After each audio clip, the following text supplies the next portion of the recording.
Travis, perhaps the best thing to do would be to, for the first time, publicly, recount your story from the time you were driving in the truck and what happened.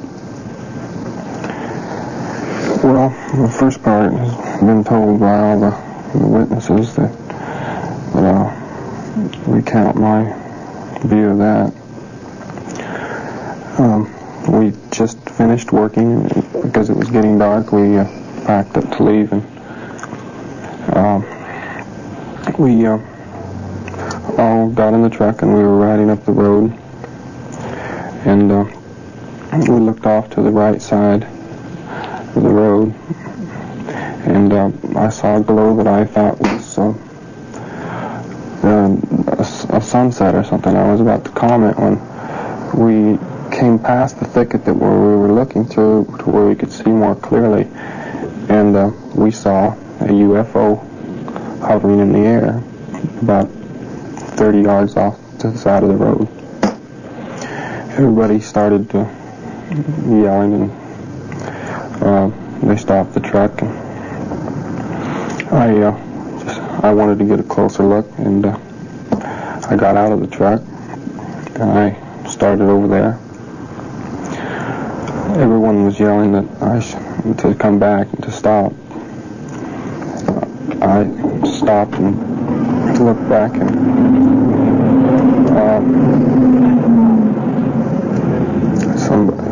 somebody called my name, and I turned back around, and it started to make a noise and started to move, and I took one step. I crouched down behind a log that was there, and just as I started to raise up, I was just going to stand up. I didn't have any intention of going any closer, but it was just as if I was struck. It was kind of a physical blow it just knocked me back. I don't remember seeing any flash of light or anything like what they described. I just lost consciousness. When I regained consciousness, I was looking up at a light shining down on me from the ceiling. I could tell I was leaning up on a bed or a table or something, because the ceiling was close. I was in a lot of pain. I couldn't quite bring myself totally awake. What type of pain? What parts of your body? It was kind of like in my head, but just all over it. I can't describe it. And I believed that I was in the hospital, and I was looking up at the ceiling, and I didn't make any attempt to move because of the pain I was in, but I felt something laying across my chest, and I looked down, and it was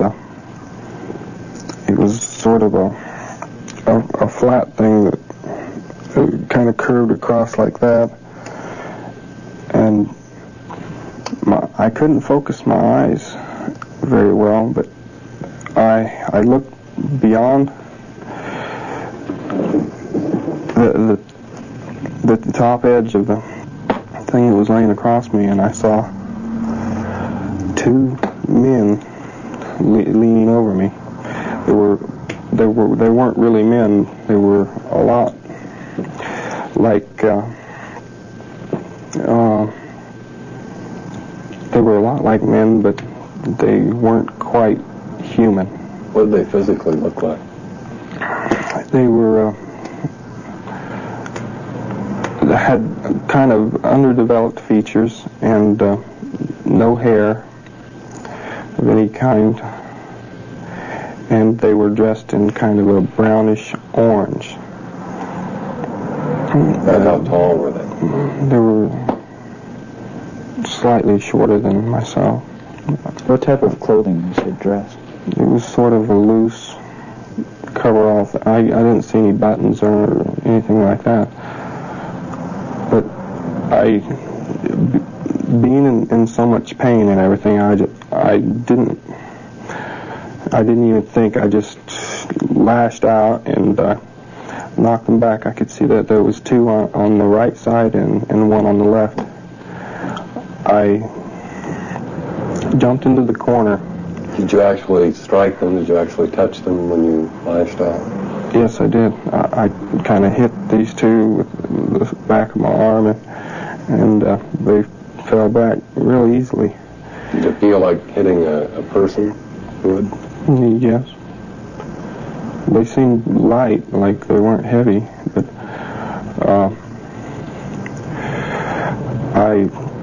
I couldn't stand up very well. I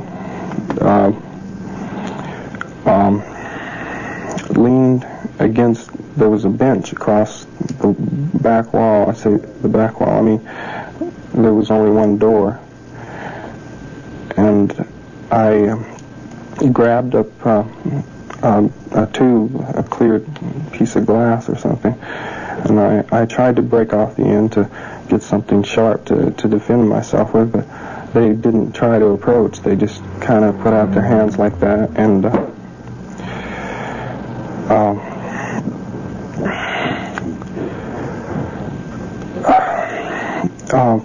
I was leaning up. I couldn't stand up very well, and I was breathing very heavily.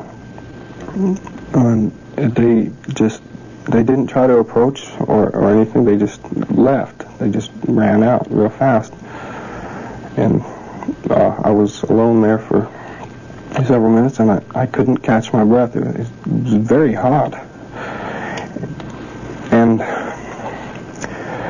I was afraid they'd come back. And so I left. They'd gone. There was a corridor outside, and they went to the right, and I went to the left. You went through the door? Yeah, there was no door. It was just a hole, a doorway. An opening? And it was a curving hallway that it curved to the right. There was another door with no doorway. It was just a hole. And I went into a room there, and... Had you gone a very far distance at that point?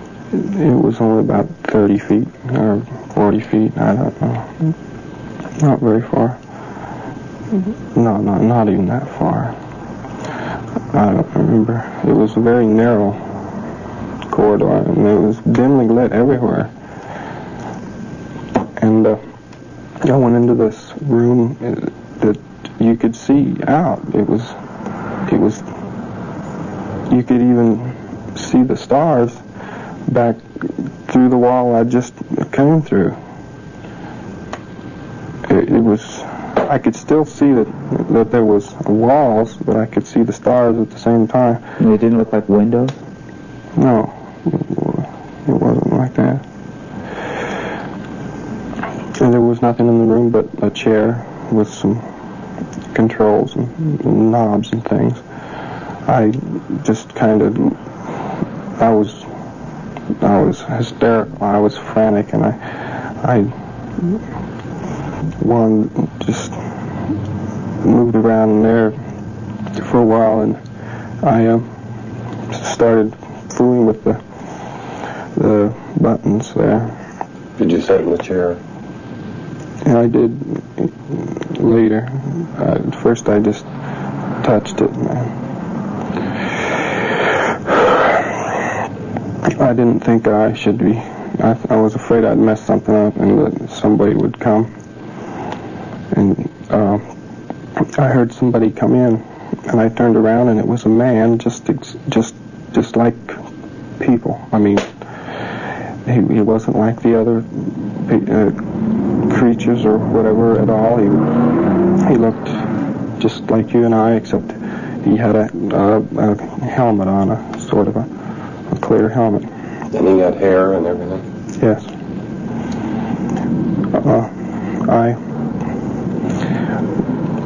I started babbling questions to him. I ran over there, and he wouldn't answer me. he just took me by the arm and wanted me to go with him. I thought maybe he can't hear me through the helmet.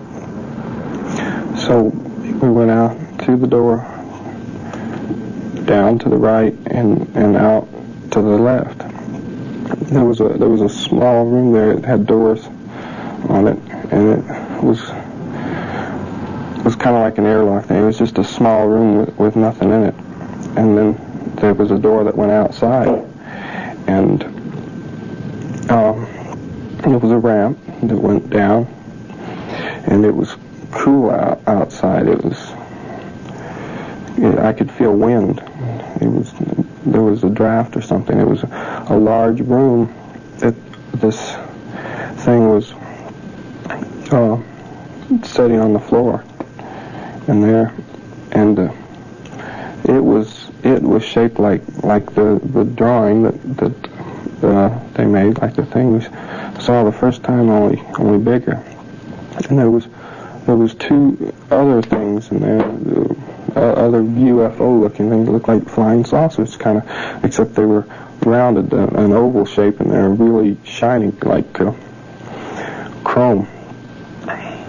It was a big room, like there was a lot more room in there, and there was a curved ceiling that curved this way, and it had flat ends to the room. I came out of the door, out of that first ship, facing this way, and there was a doorway across in the far wall. He led me across there, and through that doorway down a hallway to a room, and I'd had a burning in my chest, and it was starting. I felt better. I was trying to get this man to tell me what I asked him if he was from Earth, and just anything I could think of, and he wouldn't answer. Was he expressionless? Did he have any expression? No, he looked friendly. He gestured and smiled, but there was no words. In this place that you were in, could you see out at all? No, there was no way out there. So you were going from one ship to another, was that essentially it? Yeah. This must have been inside of a larger building or ship. I don't know if it was a large ship or a building. There was no way. I never felt any motion or anything. It was just like being in a large building all the time. Everything was solid.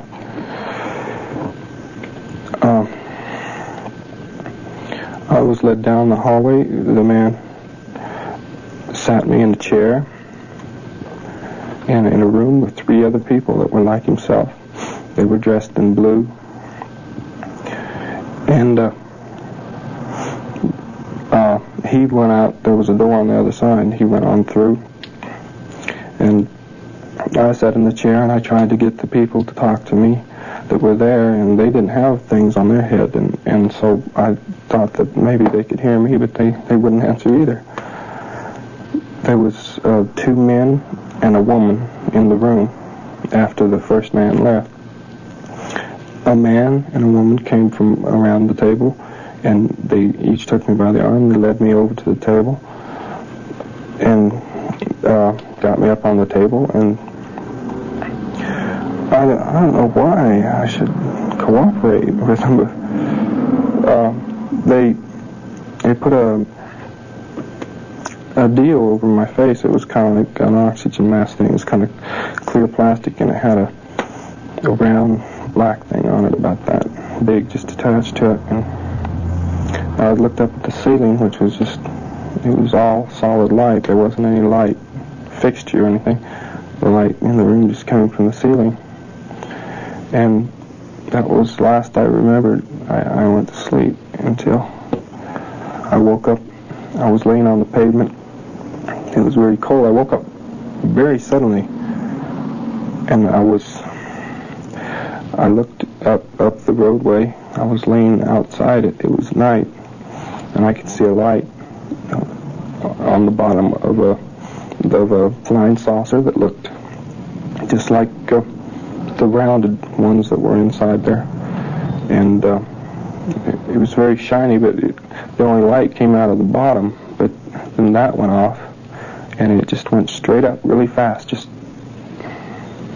without a sound. And what were your feelings at that point? Were you still in pain? Did you know where you were?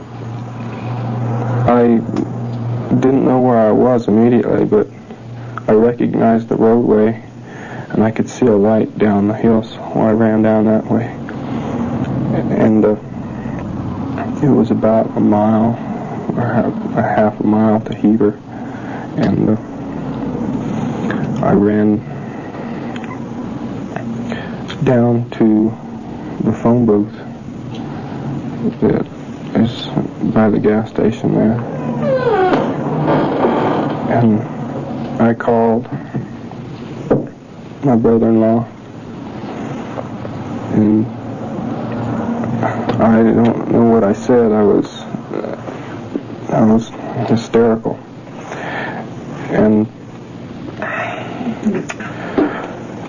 he answered and said, "Who is this?" And I tried to tell him, and he said, "I think you got the wrong number," and he started to hang up, and I screamed at him that, it was me, and so he stopped, and he said, "Okay, I'll get somebody to come and get you." And I hung up, and I just couldn't stand up anymore, and I just sat down there. Were you in physical pain? No, not at the time. I didn't feel any more pain. I just was so weak I couldn't stand up. I was extremely thirsty, and I haven't been able to make any purpose out of that or anything, but that's the way it happened. We'll be joined by Jim Lorenzen of Aerial Phenomena Research Organization after these messages. We've been joined now by Jim Lorenzen, who is the director of APRO, the Aerial Phenomena Research Organization. Jim, before we get to you, I think there's one question that I would like to pose to Travis, and it's a question that's been bothering a lot of people. And Travis, why didn't you bring your story to the media? Well, my family told me about the news people and all the people that were crowding around, and I was just in no condition to talk to anybody, especially a mob of people like that. I couldn't handle it. Is that typical, Jim, in cases? It is in some cases, yes. I can vouch for what he said, because when I first saw Travis, he was in a very unsettled state, and he was really in no position to defend questions or to respond. You have listened to the description that he gave us of his ordeal. What are your comments, your reactions in comparison with past cases? Well, I was struck by the fact that he described these beings that didn't look quite human. He described them precisely the way another person has described them who had a similar experience. Now, this case has not been published anywhere, and no case like it that I know of has been published, so it's something that Travis could not have read anywhere. And the descriptions are identical. There was some apparent conflict between different organizations, UFO organizations, over Travis's story. Why are you defending it, and why did the others seemingly discount it? Well, some people get concerned about their image, and they don't realize that this subject has many facets to it that can be, embarrassing in the sense that public acceptance is lacking. The stories seem, to the uninitiated, pretty wild. I think the fact that our organization has now going on 24 years experience made us able to cope with this in a much more sane and realistic manner than people without that kind of experience. Could you tell us what kind of testing that Travis has undergone, what the results were of that, and what the plans are for the future? Well, I can do this generally. We had him checked by a couple of MDs, and they ran some tests. I don't have all the results, but I can say this, that there was urine analysis done on the first urine sample after his incident, and this completely does away with the idea that there was any drug involvement that some people brought up. That and the blood samples really straighten that out. There's none of that involved, and he's been interviewed in great depth by some very well-respected psychiatrists, and they have concluded that he is not a party to any hoax, and that he's telling the truth. Now, when we call in witnesses, or I mean call in experts like this to interview witnesses, of course we call them in because we feel they're qualified to make those judgments, and I have no trouble accepting those judgments at all, particularly, as I mentioned, since parts of his story really correspond with cases that we know of already. Was this under regressive hypnosis? Now, regressive hypnosis has been performed by still another man. In fact, it's performed by Dr. Jim Harder of Berkeley, University of California at Berkeley. He's our research director, and he is a specialist in this sort of work, and has been involved in quite a few other cases. Under the regressive hypnosis, he relived the thing just essentially as you saw here, probably with a little more detail. What other kind of tests would he be going through in the future? Well, you see, we're really sort of past the testing stage in a sense. In other words, from now on, I think you'd be more likely to call it research. We hope to have this memory, the blocked memory, relieved so that we can get a full account of what happened. This may take time, and there may be a program delay that we just have to wait for. It'll just depend on how he feels as time goes by. Why not the polygraph test? This has been a major criticism. All right. Because a lot of people have criticized it because they think polygraph is a lie detector, because it's called that. But it's not, and Travis was under that impression too. He was anxious to take a lie detector or polygraph test. I advised him not to, and several other people advised him not to, because what it actually measures is stress. And questions about stressful memories would bring stress reactions just as well as anything else. So it would have been meaningless to have him take that test at the time. It could have been, in fact, one of the psychiatrists said it would have been a disaster for him to take it at the time. It would have created a lot of false impressions. How would you explain the other 6 witnesses taking a test and having passed it then? Well, their memories, of course, are not blocked. They remember what happened. It wasn't the same sort of stressful situation that Travis has obviously gone through. Travis, what would you like for your future? What would you like to have come of this? Just acceptance of myself in the future. I have had a lot of offers of people trying to turn it into some kind of a profitable thing, but I have no interest in any of those kind of offers. I just want the truth to be known. I have intentions to cooperate with research with reputable men that are, genuinely scientifically interested, like the men with APRO. And but as far as any kind of a big, project like that, I think we've talked about this to some, and Travis doesn't want to make a big deal out of it. He just wants to quietly find out what went on in that period, if it's possible, if it'll help advance the state of knowledge on this subject. Do you wish it had never happened to you? Well, hindsight, I don't know. What happened happened.